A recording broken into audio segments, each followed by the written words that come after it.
నమస్తే బీసీఎన్ న్యూస్తో మీ ముందున్నది ఆనంద్ రాజ్ కుమార్. ఈనాటి వార్తలను ముఖ్యాంశాలు. మహిళలు చిన్నారుల భద్రతకు కూటమి ప్రభుత్వం పెద్దపీట వేస్తుందన్న హోంమంత్రి అనిత. ఎవరైనా ఆడపిల్లల జోలికి వస్తే అదే వారికి చివరి రోజు అనే సందేశం ప్రజల్లోకి పంపమని వ్యాఖ్య.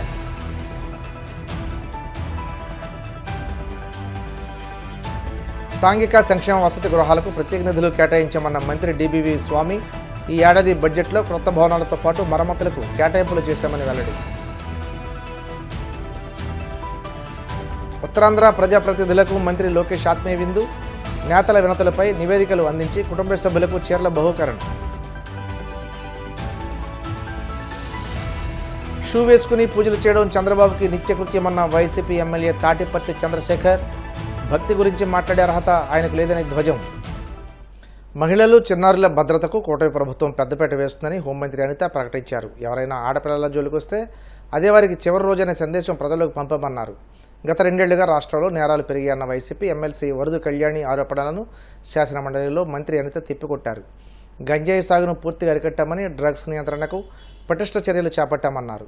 ఇప్పుడు ఈ సంవత్సరం మహిళల మీద జరిగిన అత్యాచారాలు కానీ హత్యలు కానీ 4% తగ్గినాయని చెప్పడానికి నేను చాలా గర్వంగా ఫీల్ అవుతున్నాను అధ్యక్ష.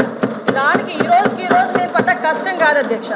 ఎన్డీఏ గవర్నమెంట్ వచ్చిన తర్వాత నుంచి కూడా ఇందాక ఏదైతే సభ్యురాలు గాంజా గురించి అదేవిధంగా డ్రగ్స్ గురించి మాట్లాడారో అదే గాంజా నిర్మూలన చేయాలి, డ్రగ్స్ని కంట్రోల్ చేయాలనే ఉద్దేశంతో ఇంకా మేము ఎవరూ కూడా అందులో మేము ఛార్జీలు తీసుకోకుండానే అప్పటి నుంచి కూడా స్టార్ట్ చేసి గాంజా నిర్మూలనకి ప్రత్యేకంగా ఈగల్ అని చెప్పి ఒక టాస్క్ ఫోర్స్ని ఏర్పాటు చేసి ఒక ఐజీ స్థాయి వ్యక్తిని ఏర్పాటు చేసి ఈ రోజుకి మీకు గాంజా లేదు అని చెప్పట్లేదు అధ్యక్ష. గాంజా కల్టివేషన్ 0 చేసామని చెప్పాం.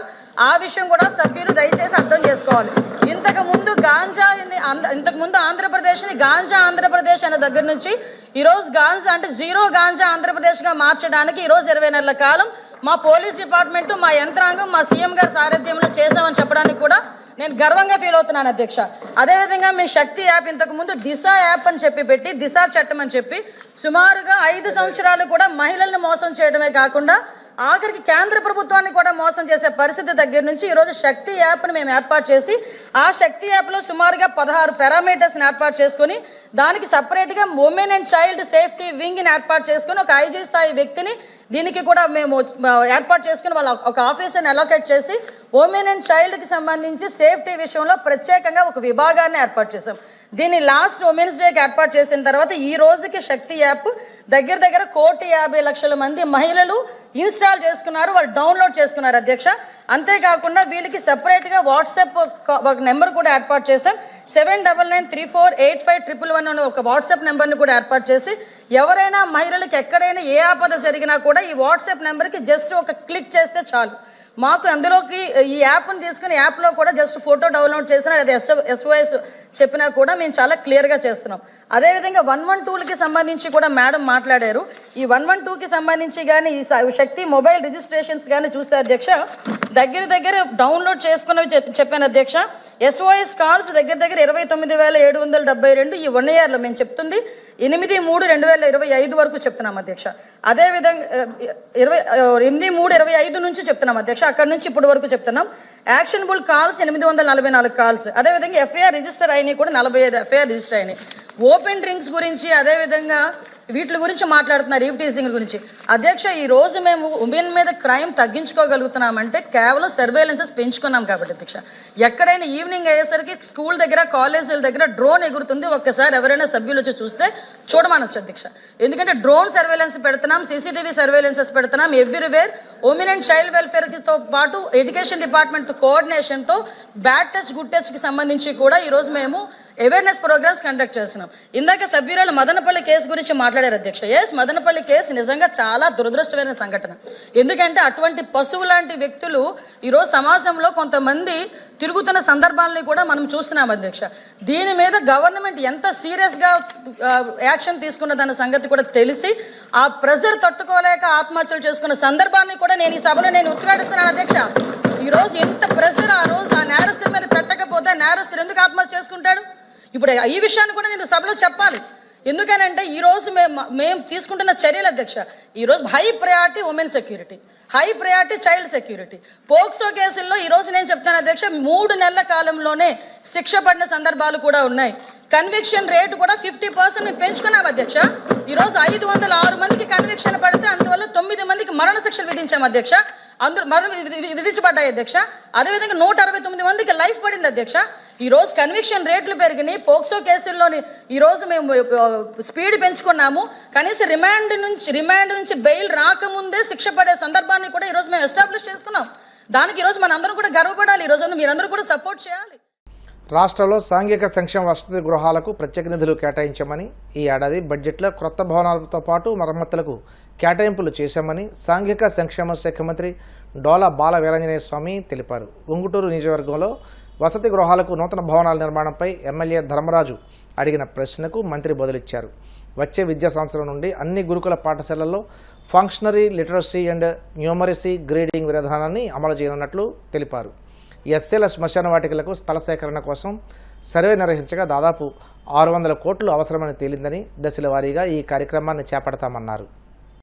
ధర్మరాజు గారు. ధన్యవాదాలు అధ్యక్ష. ఉంగుటూరు నియోజకవర్గంలో మొదటి ప్రశ్నకి లేదని చెప్తున్నారు. అంటే అక్కడ హాస్టళ్ళు 4 హాస్టళ్ళు పూర్తిగా శిథిలావస్థలో ఉన్నాయి అధ్యక్ష. ఒకటి నారాయణపురం, కైకిరం, భీమడోలు, గణపురం ఉమెన్ హాస్టల్లో చాలా దారుణంగా ఉంది. అంటే గత ప్రభుత్వం చేసిన నిర్లక్ష్యానికి హాస్టళ్ళన్నీ కూడా శిథిలావస్థలో చేరుకున్నాయి. అక్కడ విద్యార్థులకు కూడా చాలా ఇబ్బందికరంగా ఉంది. దాన్ని త్వరగా పూర్తి చేయాలని, అలాగే 7 హాస్టల్లో మౌలిక వసతులు కూడా లేవు. అవన్నీ కూడా నేను ప్రత్యేకించి అక్కడికి వెళ్ళి చూసి వచ్చాను అధ్యక్ష. వాటిలో కూడా ఆ మౌలిక వసతులను కూడా ఏర్పాటు చేయాలని మీ ద్వారా మంత్రి గారిని కోరుతున్నాను అధ్యక్ష. అలాగే ఉంగుటూరు నియోజకవర్గంలో డాక్టర్ బిఆర్ అంబేద్కర్ గురుకుల రెసిడెన్షియల్ పాఠశాల గత వర్షాకాలం కుంగిపోయింది అధ్యక్ష. దాన్ని కూడా కొత్త భవనం నిర్మించాలని మీ ద్వారా మంత్రి గారిని కోరుతున్నాను అధ్యక్ష. వీటిలన్నిటిని ఎప్పటిలాగా పూర్తి చేయగలమో మీ ద్వారా మంత్రి గారు తెలియజేయాలని కోరుతున్నాను అధ్యక్ష. ధన్యవాదాలు అధ్యక్ష.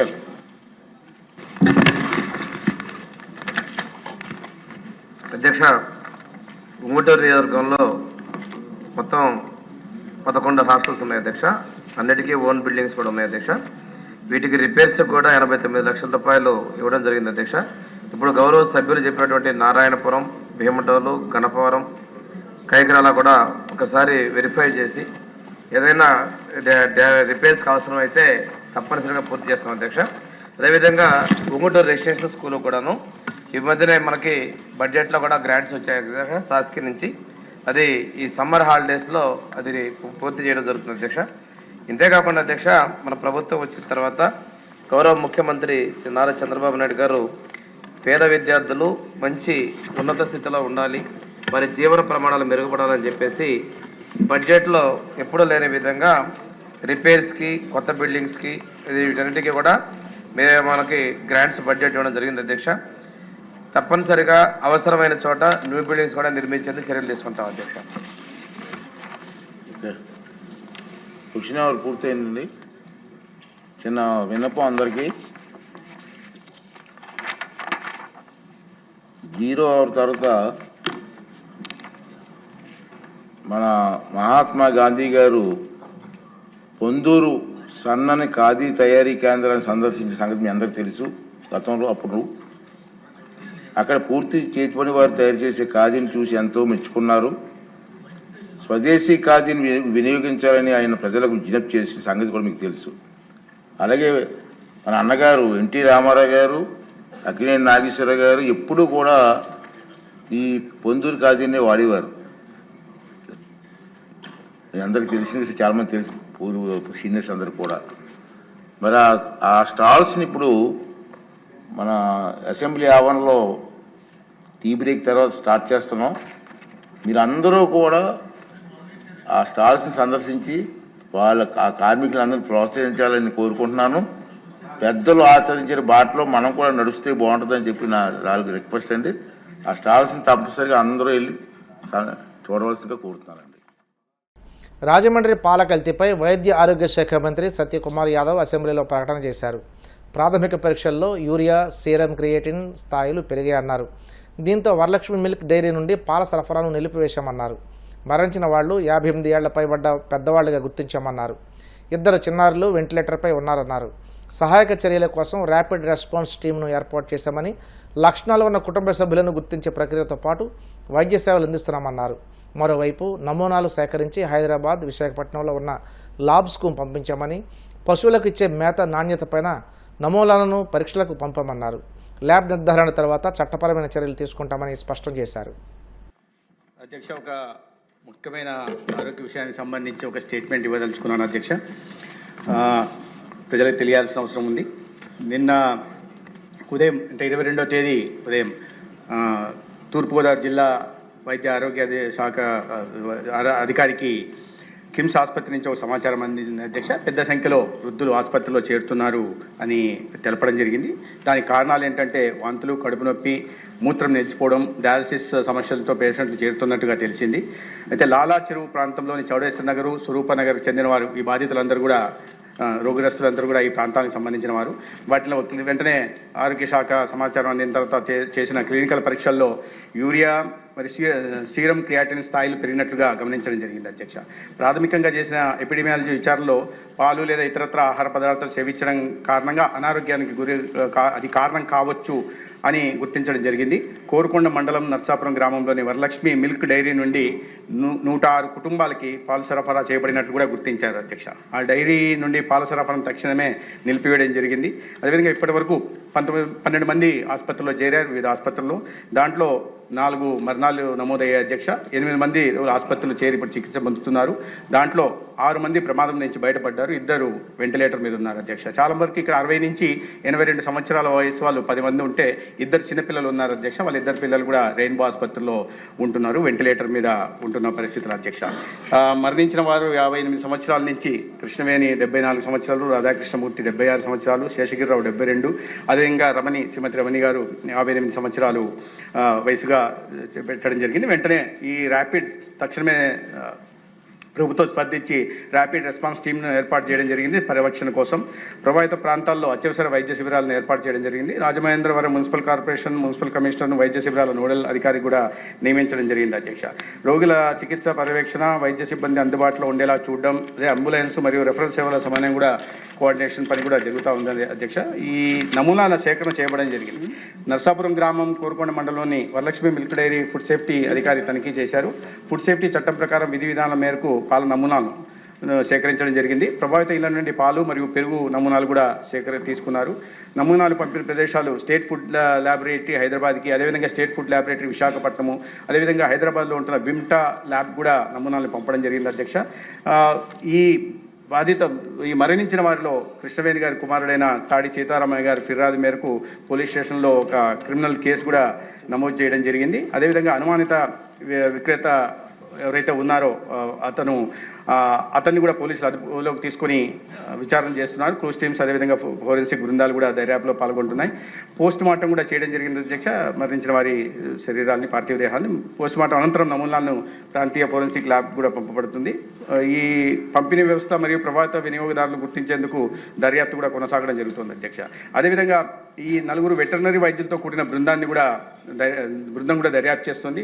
పశువులకు ఇచ్చే మేత, నీరు, ఎండు మరియు పచ్చి మేత నమూనాలను కూడా సేకరించి వాటికి కూడా VBRI ల్యాబ్కు పంపడం జరిగింది అధ్యక్ష. అయితే ఈ విషయం తెలిసిన వెంటనే గౌరవ ముఖ్యమంత్రి గారు వెంటనే స్పందించి దీని మీద నిరంతరం సమీక్ష నిర్వహిస్తూ ఉన్నారు. దాని కారణంగా ఇవాళ పరిస్థితి నియంత్రణలోకి వచ్చింది. అన్ని శాఖలు కూడా సమన్వయంతో తక్షణ చర్యలు చేపడుతున్నాయి. ప్రస్తుతం పరిస్థితి నియంత్రణలో ఉంది అధ్యక్ష. అయినప్పటికీ కూడా కమిషనర్ హెల్త్ మరియు డైరెక్టర్ ఫుడ్ సేఫ్టీ సహా సీనియర్ అధికారులందరూ కూడా పరిస్థితిని పర్యవేక్షిస్తున్నారు. ల్యాబ్ నిర్ధారణలు, దర్యాప్తు ఫలితాలు వచ్చిన తర్వాత తదుపరి చర్యలు తీసుకోబడతాయి అధ్యక్ష. ఎందుకు చేస్తున్నామంటే అధ్యక్ష, దీని కారణంగా ప్రజల్లో ఒక ప్యానిక్ సిచ్యువేషన్ రాకూడదనే కారణంగా చేయడం జరిగింది. దాన్ని తీసుకోవాల్సిన జాగ్రత్తలు తీసుకుంటున్నాం. ముఖ్యమంత్రి గారు స్వయంగా నిరంతరం సంబంధిత అధికారులకు నేను తెలిసినప్పటి నుంచి కూడా వీటి మీద సమీక్షలు నిర్వహిస్తే పరిస్థితిని అదుపులో పెట్టే ప్రయత్నం చేస్తున్నాను. ధన్యవాదాలు. మంత్రి నారా లోకేష్ ఇచ్చిన ఆత్మీయ విందు రాజకీయాలకు అతీతంగా నవ్వుల విందుగా మారింది. శ్రీకాకుళం, విజయనగరం పార్లమెంట్ నియోజకవర్గాల పరిధిలోని ప్రజాప్రతినిధులు, వారి కుటుంబ సభ్యుల కోసం ఉండవల్లిలోని తన నివాసంలో లోకేష్ ఈ ప్రత్యేక సమావేశాన్ని ఏర్పాటు చేశారు. రోజువారీ రాజకీయ హడావుడికి దూరంగా పూర్తి వ్యక్తిగత వాతావరణంలో జరిగిన ఈ కార్యక్రమంలో అందరిలో క్రొత్త ఉత్సాహాన్ని నింపింది. ఈ సమావేశంలో నేతలంతా ఒకరినొకరు ఆప్యాయంగా పలకరించుకుని తమ కుటుంబ సభ్యులను పరస్పరం పరిచయం చేసుకున్నారు. ఈ ఆత్మీయ విందుకు కేంద్ర మంత్రి కింజరపు రామ్మోహన్ నాయుడు, రాష్ట్ర మంత్రులు అచ్చెన్నాయుడు, కొండపల్లి శ్రీనివాస్తో పాటు పలువురు ఎమ్మెల్యేలు కుటుంబ సమేతంగా హాజరయ్యారు.